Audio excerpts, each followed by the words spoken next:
Hola a todos, bienvenidos a este último video, nuestro quinto video del bloque 5, donde vamos a hablar de la perspectiva en la planeación o la planeación estratégica prospectiva. Muy bien, pues como pueden observar en este dicho, dice que la mejor manera de predecir el futuro pues es crearlo, y eso es lo que busca precisamente la planeación prospectiva, crear ese futuro. Vamos a ver desde dónde para poder llegar a ese futuro que ya no es deseado, sino creado. Entonces, la perspectiva estratégica es una disciplina que diseña y aplica una serie de acciones para anticiparse al futuro y transformarlo. Como comentó, es la idea crearlo desde nuestro presente, irlo planeando, irlo creando para poder llegar a ese futuro. La prospectiva es la ciencia que estudia el futuro para comprenderlo y poder influir en él, es decir, irlo creando. La perspectiva estratégica proviene del término inglés Strategic Foresight, que se fundamenta en estudios científicos que se desarrollaron en la década de los 60 en Europa y en Estados Unidos, y especialmente en Francia e Inglaterra. Eh, Tienen en las notas, pues, digamos, todo el desarrollo de esta planeación estratégica prospectiva. Ahí pueden ahondar un poquito en este tema. La perspectiva estratégica trata de facilitar a los directivos tomar decisiones hoy, como comentaba, mediante la construcción de posibles escenarios, obviamente hacia el futuro, mientras que la planificación estratégica establece los procesos y recursos que permiten alcanzar esos propósitos. Aunque estos términos tienen concordancia, no son exactamente iguales. Y bueno, pues la tendencia es un poco más, digamos, inclinada hacia la planeación estratégica prospectiva. Yo diría quizá que un 60% en la planeación estratégica prospectiva, lo que es la tendencia, y la planeación estratégica un 40%, aunque sigue siendo muy, muy importante la planificación estratégica. Y al final, aunque no son iguales y aunque tienen concordancias, son complementarias tanto la planeación estratégica prospectiva como la planeación estratégica tradicional, por llamarla así. Hoy en día, esta metodología, como comentaba, representa la vanguardia de la planificación estratégica de las organizaciones y se aplica sobre la gestión de las mismas. Influye en el desarrollo y evolución de las organizaciones en forma notable. El análisis más amplio y global de la realidad en la que se encuentra inmersa una organización aporta un enorme repertorio de reflexiones, ideas y posibilidades a la hora de innovar y cambiar los hábitos de manera acertada.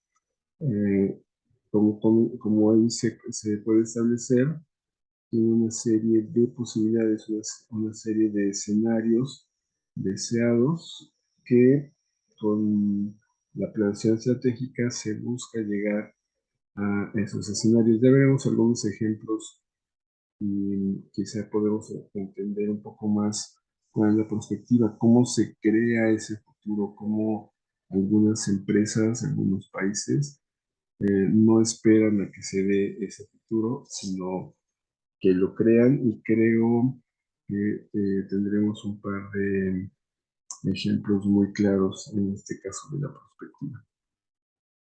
Además, esta nueva forma de análisis responde de manera eficaz a los desafíos actuales en un mundo como el que estamos viviendo hoy, que es muy dinámico y que continuamente está cambiando. Esa es, digamos, la característica de nuestro entorno actual. Un continuo cambio, es muy dinámico. El principal beneficio de la aplicación de la perspectiva estratégica pues está en la facultad de anticiparse a los desafíos sin dejar de lado nuestros propios cambios. Y más ahora, con estas épocas de pandemia, las empresas que han sobrevivido son las que generan su futuro, que no esperan a ver cómo va a ser el futuro, sino que pues, a través de diferentes estrategias tratan de cambiar ese futuro. Estoy pensando, por ejemplo, en Uber, donde pues, la gente dejó de salir, ¿no? Con la pandemia dejamos de salir, ya no se utilizaban los servicios de Uber, pero ellos cambian el futuro, no esperan a ver qué pasa, y entonces surge Uber Eats, el cual no tenían desde su inicio. En el inicio, como recordarán, pues solo era Uber, y ante ese cambio generan su propio futuro. Ellos son los que, claro, con Rappi después entran competidores, pero inicialmente Uber Eats es quien cambia ese futuro y dice, oye, pues si no, la gente no puede salir, entonces le llevamos lo que la gente quiere. Y no esperaron a que, digamos, la gente lo pidiera o el gobierno lo pidiera o alguien lo hiciera, sino que ellos fueron los que crearon esa parte del futuro, por poner algún ejemplo que iremos viendo algunos otros. En ese sentido, emprende un símil automovilístico en cuanto a la planeación prospectiva. El enfoque estratégico tradicional toma como principal herramienta de análisis el espejo retrovisor, es decir, lo que ya ha pasado. Se analiza el histórico de ventas, por ejemplo, de una empresa o el histórico de presupuesto, etcétera, y la evolución de los márgenes, de la demanda, quizá de la captación de impuestos y demás.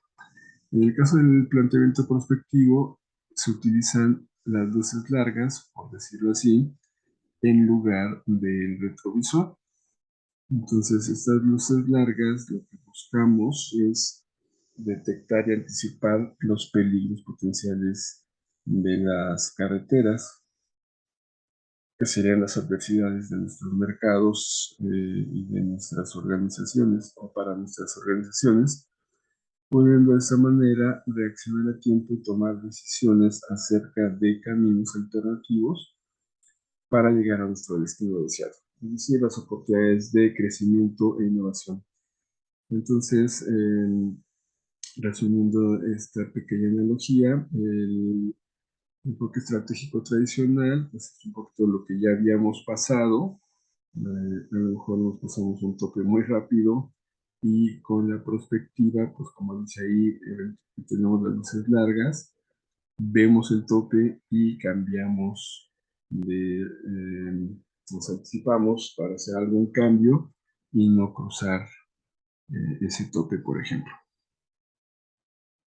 En definitiva, en los tiempos actuales, donde los cambios ocurren, como decía, a una velocidad vertiginosa, la adaptación a las constantes innovaciones es lo que marca el éxito o el fracaso de las organizaciones, que nos contaba un poco de Uber y de algunos países que se ajustan a dejar de usar, por ejemplo, petróleo, usar energías alternativas, eh, no sé, dejar de depender de algunos países, etcétera. Eso tiene que ver con esa perspectiva estratégica y para ello esta aporta la capacidad de crear negocios, planes estratégicos, servicios, productos innovadores y disruptivos, no solo, insisto, en las empresas, sino en cualquier organización que miran al futuro, por lo que actualmente se trata de la mejor herramienta de gestión que podamos utilizar muchas ciudades, pues en países hemos comentado como los nórdicos, como Canadá y algunos otros, pues, por ejemplo, planean en forma prospectiva las ciudades, el transporte, la salud, incluso la seguridad, buscando crear ellos su propio futuro. A la larga, la organización que no tiene perspectiva, pues no tendrá razón de ser debido a que tendrá precisamente un futuro incierto que puede poner en peligro su actividad y el progreso que ya haya tenido, puesto que al no tener una visión, no se puede sobrevivir en un mundo de alta competitividad e, insisto, de constantes cambios. Estamos en la época con más cambios en todos los sentidos.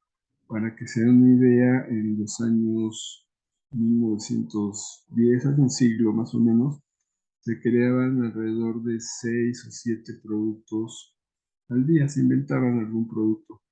Hoy se están inventando alrededor de 10 o 15 mil productos por día. Claro, no todos logran el éxito, pero se está desarrollando una serie de productos impresionantes. Entonces, el cambio pues es constante y más vertiginoso en estas épocas. Les comentaba que veríamos un ejemplo muy claro de cómo, en este caso, General Motors creó su propio futuro.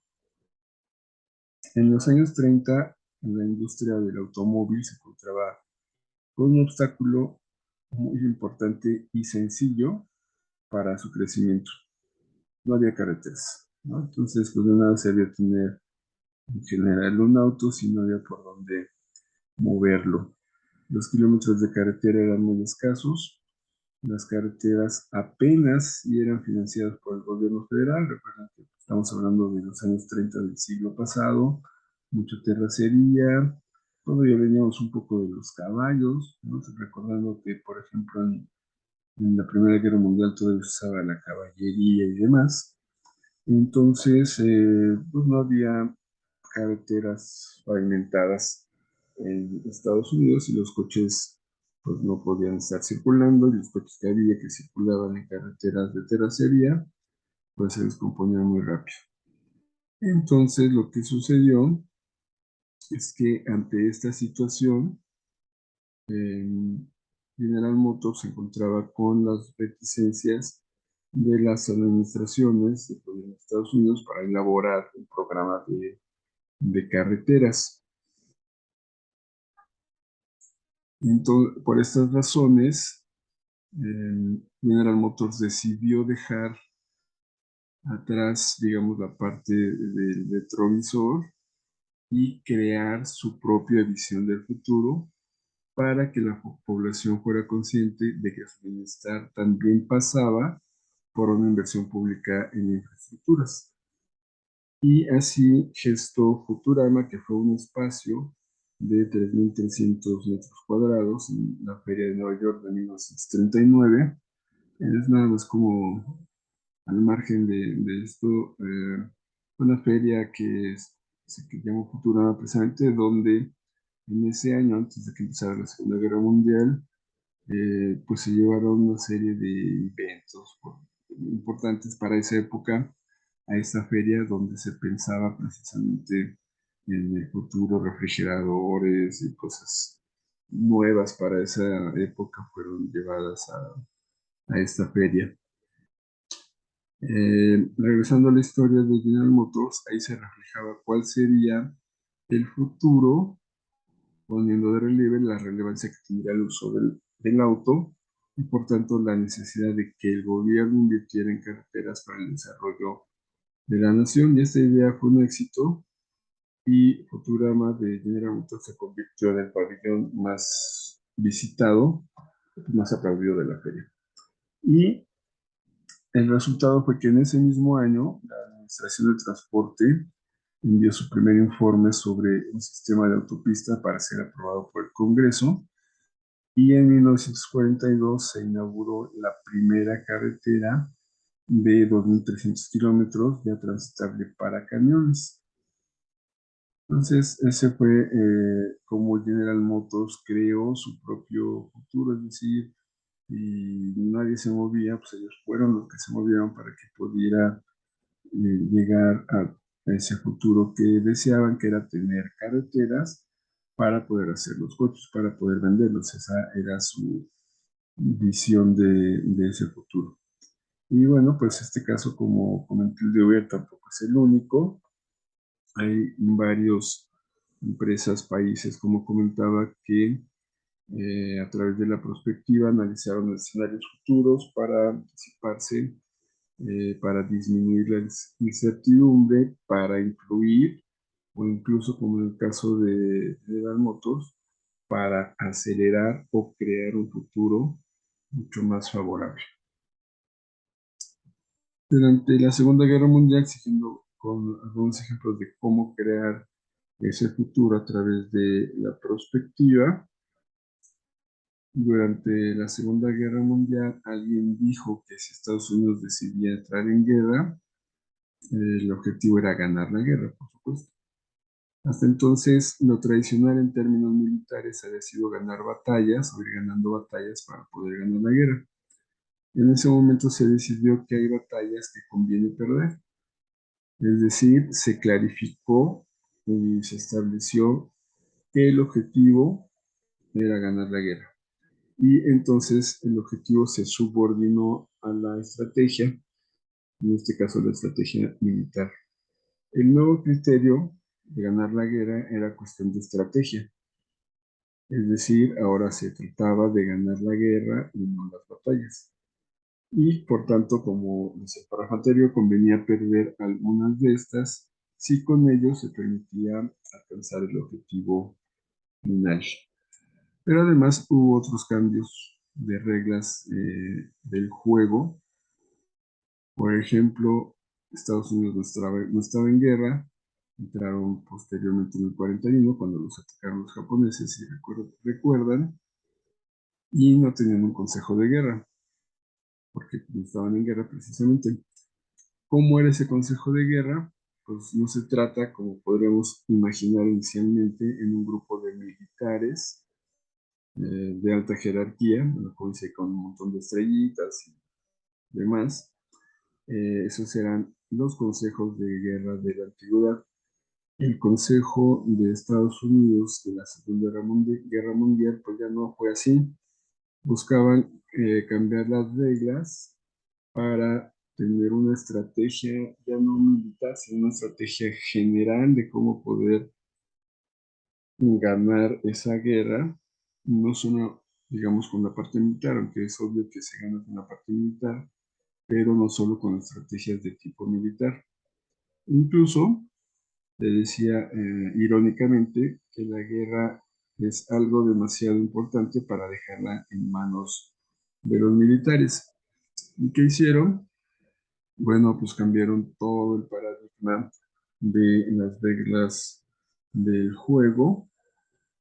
¿Y quiénes fueron miembros del consejo? Bueno, pues aquí voy a citar a dos de ellos, uno llamado JP Morgan, que seguramente puede parecerles familiar el nombre, es el nombre de un banco, de algunas instituciones, y bueno, era una persona, Julius Morgan, que era pues, un banquero, realmente, un financiero, el más importante del mundo en ese momento. Y bueno, pues él era parte del Consejo de Guerra para establecer sus estrategias desde el punto de vista de financiamiento, desde el punto de vista de recursos. Y el segundo ejemplo es Robert Oppenheimer, que tampoco era militar, que era un científico y que después pues, fue capaz de fabricar la bomba atómica con las teorías de Einstein también, y fue pues, muy importante para ganar la Segunda Guerra Mundial, básicamente en parte del Pacífico contra Japón. Entonces, como ven, hubo ese cambio de paradigma, hubo esa disrupción de que no fueran militares, sino otras personas con otras visiones las que estuvieran en este Consejo de Guerra. ¿Para qué? Pues para poder planear el futuro deseado, que era ganar la guerra y no las batallas como lo hacían generalmente los militares. Pero por otro lado tenemos casos de fracaso también, ligados a otros de éxito. Uno de los casos de fracaso más conocidos pues, es el de Kodak, que cayó estrepitosamente en su metodología estratégica por no adelantarse precisamente esa visión de cómo venía el futuro. Estaría en 1900, su fundador revoluciona el mundo con sus inventos. Es como ahí él revoluciona, o ellos revolucionan, Kodak e Eastman, apellidos de esas personas, revolucionan el mundo con la fotografía y pues venden todo lo que quieren, todo el tiempo que duró esta parte de producto, pero pues no visualizan eh, la parte digital, no visualizan ese futuro, se quedan con la idea de sus cámaras con rollo y demás, y siendo, digamos, los pioneros, ya no volvieron a innovar, ya no siguieron innovando, ya no vieron el futuro y pues tuvieron esa caída estrepitosa, al igual que por ejemplo, Blockbuster, ¿no? Que tampoco vio el futuro y ahora pues muchas empresas que siguen, aunque fueron disruptivas, pues tienen que estar analizando qué deben de hacer precisamente para no caer nuevamente y no sucumbir ante nuevas tecnologías. Entonces es un reto de estas empresas y como comentaba, y países también, el cambio es muy rápido y tienen que adaptarse muy rápido y pensar en el futuro eh, de forma estratégica y definir qué caminos pueden tomar.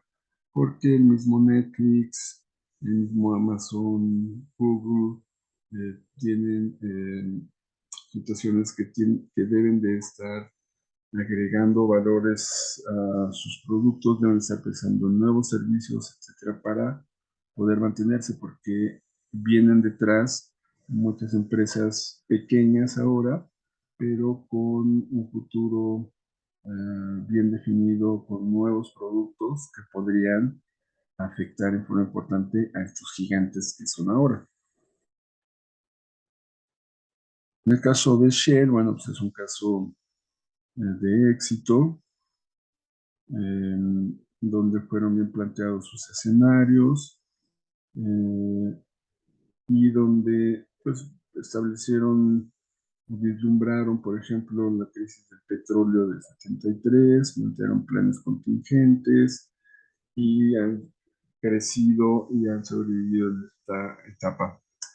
Seguramente están teniendo una definición también de cómo va a ser el futuro en cuanto a la energía y están cambiando algunos de sus productos, algunos de sus procesos para poder adaptarse a las nuevas pues, energías, donde en algunos años se dice que el petróleo saldrá o la gasolina dejará de ser el combustible que mueva a muchas máquinas, entre ellos los autos, y todas estas empresas tendrán que plantearse escenarios, aplicar técnicas prospectivas para poder ver ya no la crisis como la del 73, sino la crisis quizá del 2050 y definir qué van a hacer como empresa. Otras empresas como Renault, El, o Solac, o Iberdrola, o Grupo Mondragón o Grupo Santander vienen aplicando una herramienta de prospectiva estratégica ya desde hace varias décadas. Como comenté el tema de Uber, comenté el tema de Tesla, pero siguiendo aquí con el ejemplo de Tesla, pues ya entraron muchísimos competidores, es decir, a Tesla le duró muy poco esa ventaja de ser quizá el primero en tener autos masivos en forma eléctricos, pero ya prácticamente todas las armadoras están sacando sus autos eléctricos, vienen otras marcas. eh, Incluso pueden ustedes buscar en algunas noticias en la BBC o en algún otro portal confiable. Fondos árabes están invirtiendo, hace poco invirtieron 2.000 millones de dólares en una empresa que fabrica autos eléctricos. Entonces, parece una incongruencia que un país que produce petróleo esté invirtiendo en autos eléctricos, pero no, pues obviamente como país, como estrategia, como negocio, están viendo un futuro donde el petróleo ya no va a ser tan importante, sino otro tipo de energía. Ese es un ejemplo también muy claro de cómo un país está visualizando un futuro diferente, mientras otros, por ejemplo México, estamos pensando nuevamente que el petróleo va a ser eterno, ¿no? Ahí están, digamos, algunas diferencias en cuanto a la planeación prospectiva. Y por tanto, pues debemos empezar a reflexionar y pensar qué grandes cambios van a afectar a nuestro entorno, cómo podemos obtener conocimientos para adelantarnos a la competencia como país, como organización, etcétera, a través de la planeación prospectiva, que como están viendo en el video, tiene los elementos del análisis, los elementos claves, diseñar los escenarios, tomar decisiones y llegar al futuro deseado. Ahí tienen también en sus notas los métodos cualitativos, semi-cuantitativos y cuantitativos de la perspectiva, como el backcasting, lluvia de ideas, paneles de ciudadanos, conferencias, seminarios, pronósticos de genios, que es un poco como lluvia de ideas, pero con especialistas, y algunos métodos semi-cuantitativos como el Delphi, tecnologías críticas, simulaciones, y ya cuantitativos como benchmarking o análisis de impacto cruzado, todos ellos para buscar escenarios o analizar cómo serían los posibles escenarios eh, deseados, obviamente, en el futuro. Esta gráfica, aunque no tiene que ver mucho con nuestra clase en la parte de administración pública, la quise poner aquí en sus notas porque significa precisamente ese cambio. El índice Standard & Poor's tiene a las 500 empresas más grandes del mundo que cotizan en las bolsas. Pueden ser estadounidenses, pueden ser otros países que cotizan en la bolsa de Nueva York. Y lo que muestra esta gráfica es que durante muchísimo tiempo las empresas más grandes o las 500 más grandes prácticamente fueron las mismas: Coca-Cola, McDonald's, General Electric, IBM, y a partir del año 2010, 2005, han entrado muchas empresas que han desplazado a las que ya estaban, de tal manera que si hace 2 décadas las empresas más grandes eran de comida, como, repito, Coca-Cola o de ese tipo de productos, Coca-Cola, Visa, Mastercard. Hoy las 10 principales empresas, no, las más grandes, son tecnológicas. Y esto quiere decir que ha habido un cambio vertiginoso y se espera que para los siguientes años, hasta el 2030, ha proyectado, siga habiendo este cambio. Por tanto, pues precisamente esa es la idea: entender que se están dando los cambios en forma muy, muy rápida y que tenemos que reaccionar también rápido y plantear los escenarios futuros para pues, no quedarnos rezagados e incluso morir como empresas, como países, como organizaciones. Esas son las características de la estrategia tradicional y de la innovadora. De la innovadora comentaré que desarrolla la estrategia como una mezcla entre análisis y creatividad, inventa nuevos límites, innova la estrategia de los negocios, reta el status quo al cuestionar las creencias, supuestos y paradigmas de los ejecutivos de la empresa, y todos estos puntos los llevan a cabo, en el caso de las empresas, pues las mejores empresas que conocemos, por supuesto, por eso son ahora las mejores, y también los mejores países. Se basa en el estudio profundo de las necesidades de los clientes y, en el caso de los países, de los ciudadanos, diseña un portafolio de opciones y obtiene resultados radicales.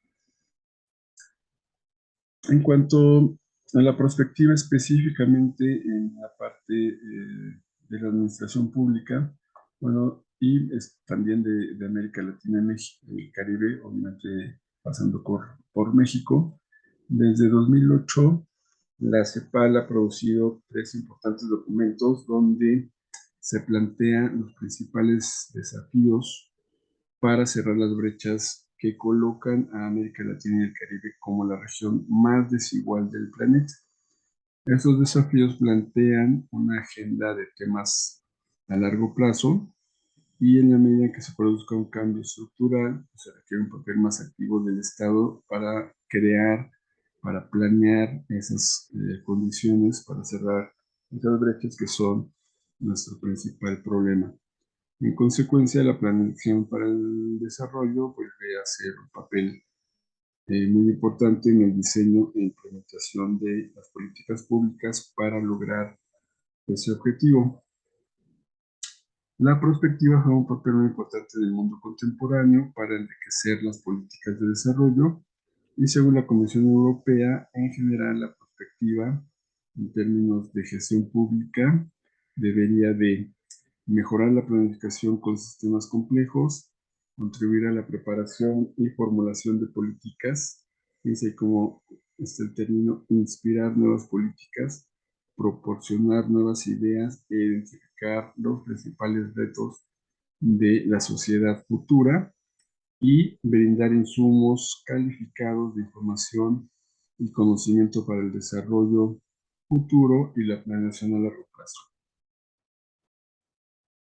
Hay diferentes proyectos que tienen que ver con esta perspectiva, como el proyecto Milenio, que viene promoviendo el concepto de inteligencia colectiva a escala global para integrar recursos y capacidades y crear nuevos mecanismos de gobernanza que permitan enfrentar macro problemas de gran complejidad a través de la perspectiva de visualizarnos en un futuro deseado.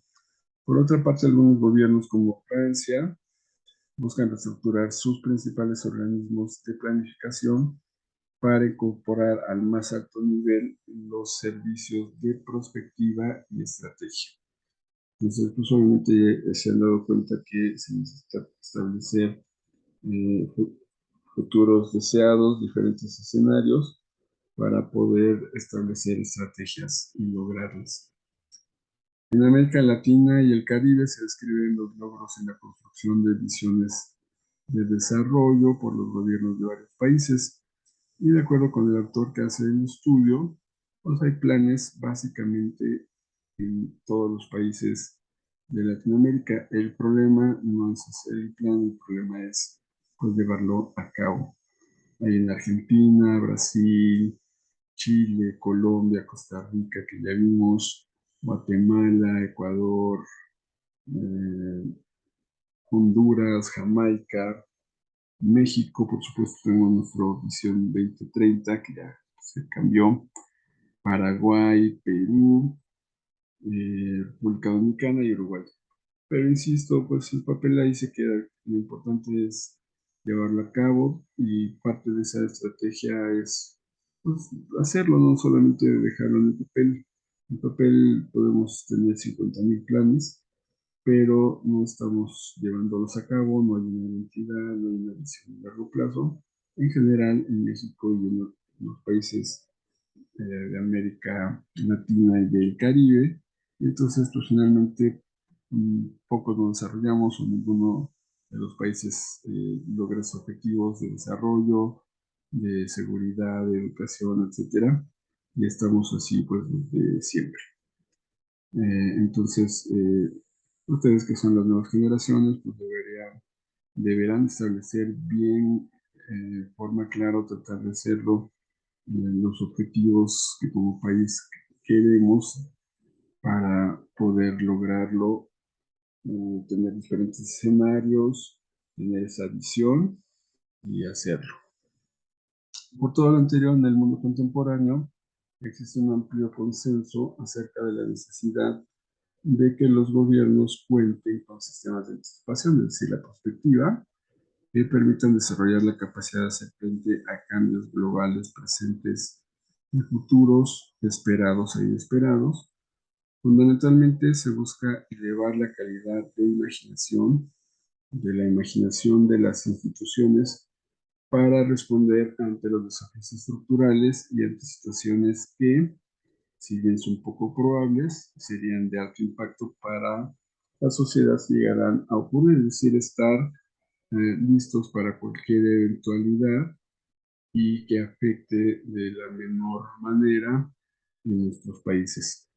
La necesidad de la prospectiva es consecuencia de la actual transformación del modelo de desarrollo, que, como estaba comentando, exige una visión integrada e integral del cambio estructural que muestre las interdependencias entre las dimensiones todas, política, económica, social, cultural, ambiental, científica y tecnológica del desarrollo.